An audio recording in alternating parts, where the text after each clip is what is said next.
Michigan's rock station. Q106. Q106, what's your name? Where are you from? Hi, it's Melina.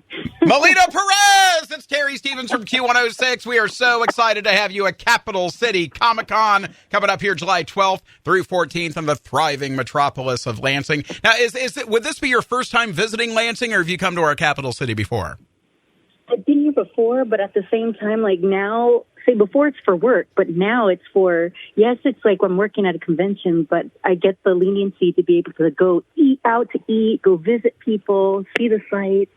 So it's going to be great. It's going to be great. So this time I'm going to enjoy it. Hell yeah. There's I won't say zero chance because the world is a wild place, but there's next to no chance of being hit with a chair.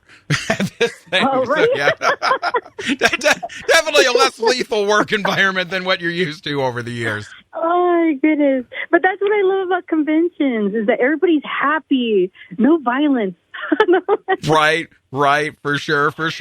Look, before we get to anything else, Melina, first of all, big fan. Me and my assistant program director, Span, he and I were both big fans of yours during the ruthless aggression era of the WWE. And yeah, you were a fixture on our screens, man. Just one of our all-time favorites for sure. Oh, thank you. Thank you so much. So my goodness. I think it would be the dumbest question in the world for me to ask you whether you prefer playing a face or a heel, because my God, you were an amazing heel. I mean, that had to have been your choice, right? I mean, come on. But I didn't realize that Jazz and Jacqueline, two freaking legends, were the ones that kind of push you in that direction. No, they vouched for me when nobody else would. Everyone's like, no, she's too nice. No, she's too sweet. Like my voice, the way I talk, but people were like, no, there's no way you could like be mean with that voice. And it's like, yes, I can do it. You just got to let me do it. Just let me try. And when they said it, I was like, thank you. Thank you. And she said, it's just about her body movements. Look at her. Watch the way she moves. It's heelish. And then they gave me a chance, and it meant the world. Their words, them seeing that in me, meant so much. Well, like a damn scorpion. I mean, just the strikes coming out of nowhere, the insane flexibility. It was just again a sight to behold back in those days, and definitely an elevation for women's wrestling. I think your whole generation, your whole class, if you will, of ladies do not get their damn flowers enough when it comes to your contributions to women's professional wrestling. Oh, thank you for saying that. And it's beautiful to see, like, now with social media and streaming and all that stuff, people are watching now. Kids are watching now, and they weren't even born then, and they were watching it, and they love it. They love the work. They love what we created. And it may not have gotten their flowers then, but slowly but surely people are seeing it now, and to me that means everything. So thank you so much for that. So when you were when Jazz and Jacqueline vouched for you, this was during those OVW days, and I'm originally from Cincinnati, Ohio. I am very familiar with that area of Kentucky. How did you not lose your mind working in Paducah? Oh no! I guess I have like this personality where I don't see. I guess it's part of why I did what I did in wrestling. Like, I don't see limitations. I don't get bored. It's just I focus on work. And then there were so many great things in Louisville to go and see. Like, the food was great. There's a lot of great food.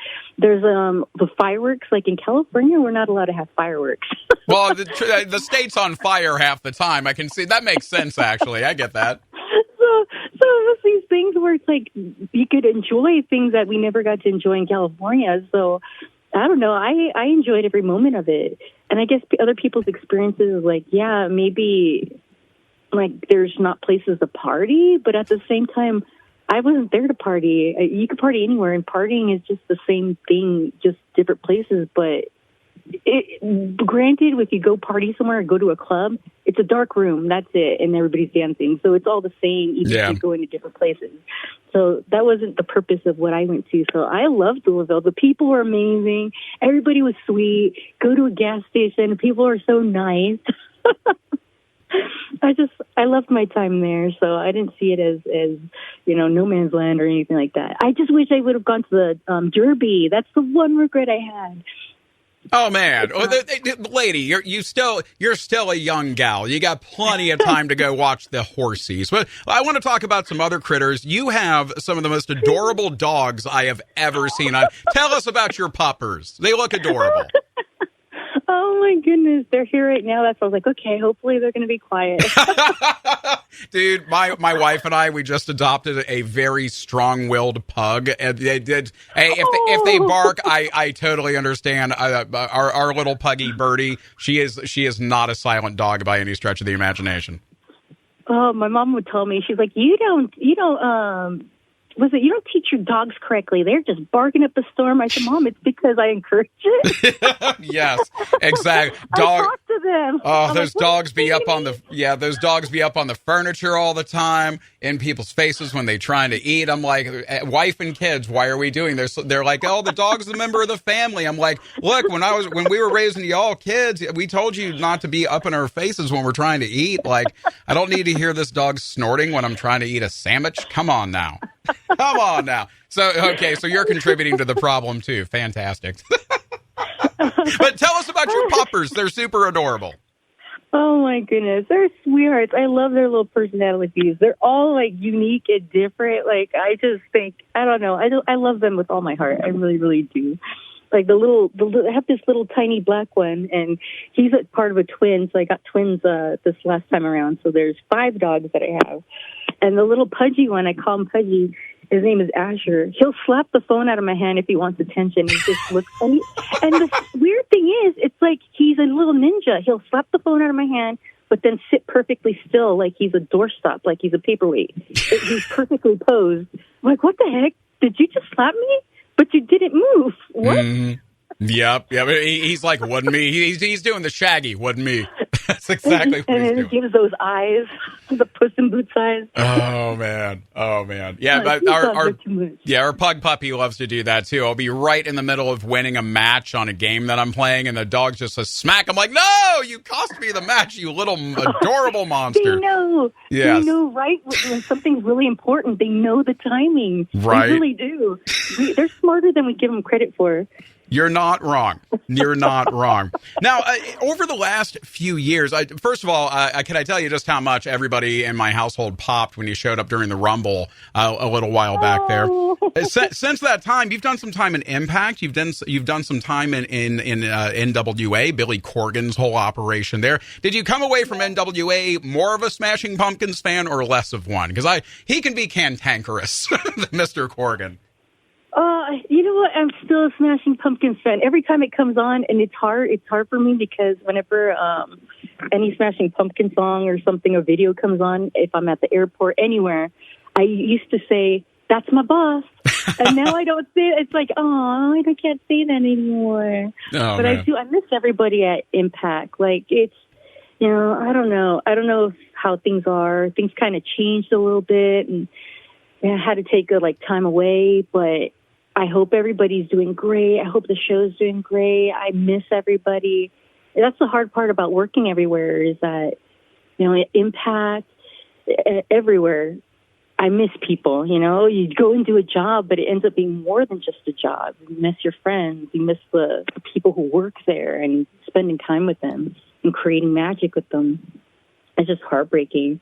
But, yeah, I miss that. I'm still a Smashing Pumpkins fan. You just learn how to adapt to things and think, okay, separate one as a fan, like one part of yourself as a fan. Another part is seeing his perspective on what needs to be done as an owner of a company, and then seeing the brilliance that he's putting into it, but then also understanding, okay, there's another part of it that's like, okay, the human side that's like, oh, I wish things could be like this, and that.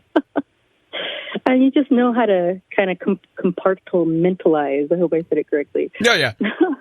That makes sense. I mean, that does make sense. So, and the man does have, he certainly has a vision. He's passionate about it. He articulates it. Oh, yeah. And I mean, the guy sold a lot more records than you and I ever did. What the hell do we know? Oh my gosh, he's amazing. You could see where there's songs that are being sung in TV shows and movies, and you think, okay, that sounds like him. I look it up or I Shazam it, and it's like, oh, that's him. Or it sounds similar to his vibe, and then I look it up, and it ends up that he wrote it. And it's like, the dude knows music. He's amazing.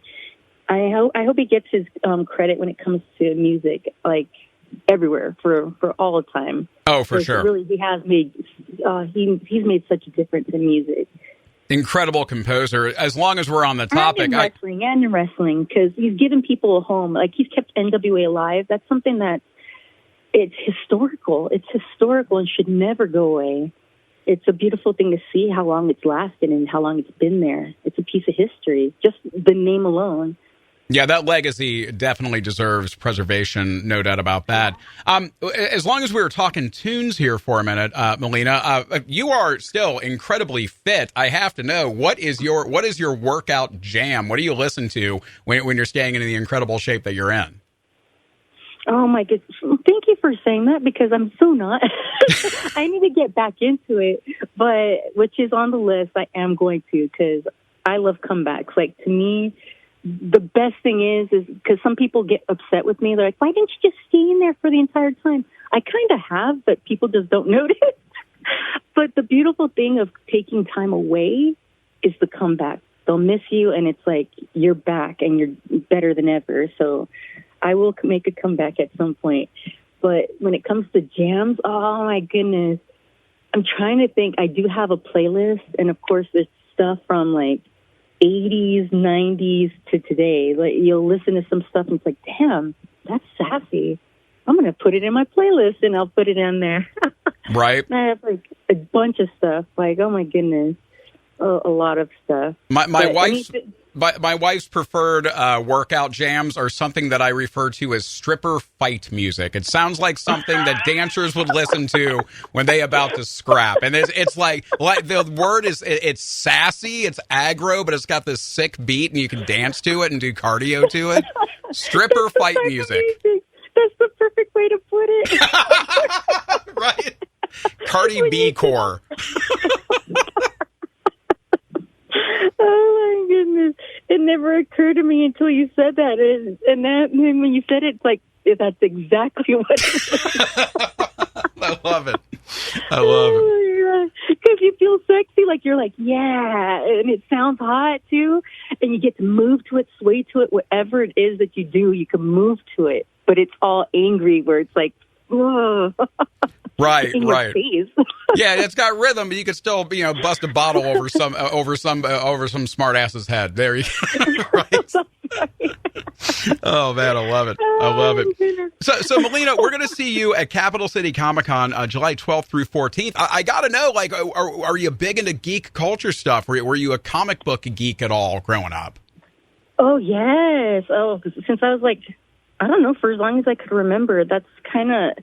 I feel like even though my dad was always a boxer, so I love, I guess fighting in a sense, but I didn't think that. The way I thought was not sports, not fighting. I watched TV. We grew up on like the Trinity, Wonder Woman, Batman, Superman, and then Incredible Hulk. So like that's all I remember watching growing up. And so that was like the building blocks of my love for anything in the world is that superhero stuff, and then wrestling, and then everything else. So it kind of like goes hand in hand to me. When I started like wrestling, is in my mind, I wanted to be a superhero, but oddly enough, I became a villain. What's the old saying? You either die a hero or live long enough to be the villain. I think that's the famous quote now. So there you go. Congrats on living long enough to be the villain, right? You kind of get it. Now you get why, like, Lex Luthor was angry, you know what I mean? Right. Like, yeah. I mean, it comes, I think for me, like where I see wrestling and comic books and sci-fi and fantasy come together, at the end of the day, it's all mythology. It's these larger than life heroes and villains doing these incredible feats of strength and agility and cunning. And you see the stuff play out in real time in the squared circle. And I don't know, that's where it's always ticked that box for me. It's just, it's mythology being acted out live. It's fantastic stuff. Oh yeah, it really is. And for me, like when I performed, that was like so therapeutic too. It really was like whatever it was like that was going on in your life, or like the driving. If you ever road rage or anything, you kind of keep your cool, but then you play it out in the ring as if this is everything you got. You put it all in there, and it's a beautiful art form, and it's a lot of fun. It really is for the fans out there watching.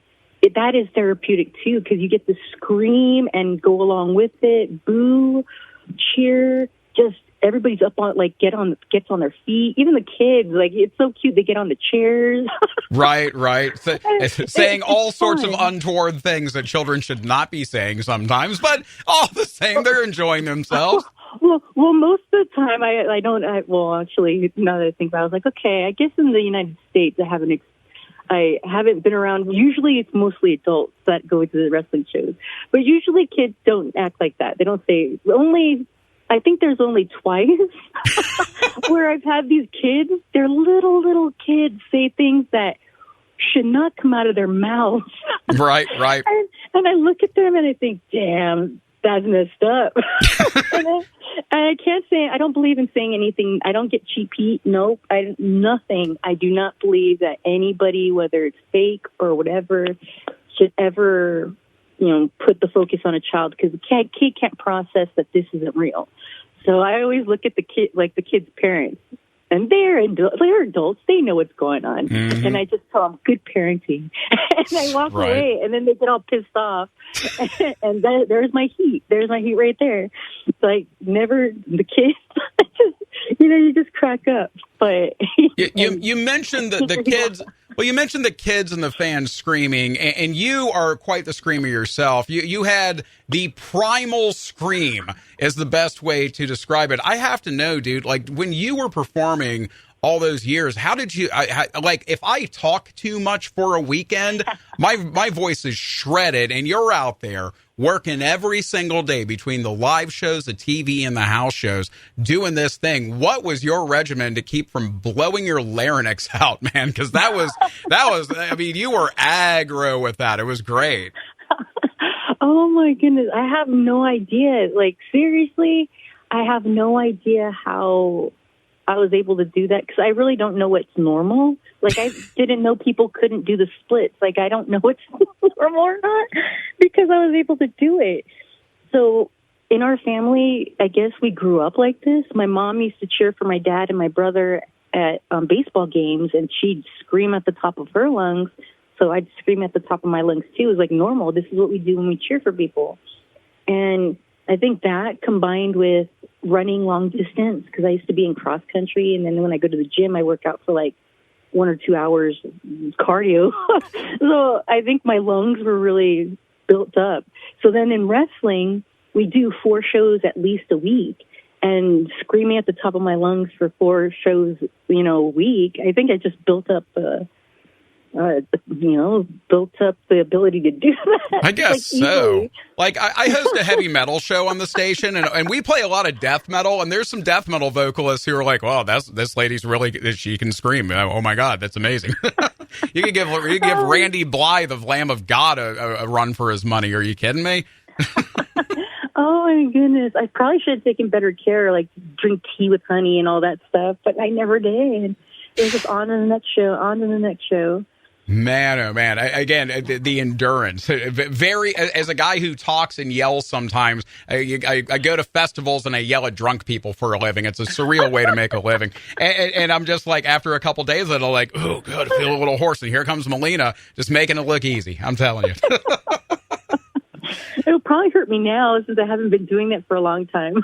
Well, feel free to yell at us at Capital City Comic Con. We're super here for that. So, Melina, you hold the honor of having participated in the first ever women's I Quit match. And again, your exploits are legendary. I mean, you've been part of some pretty historic moments in the squared circle.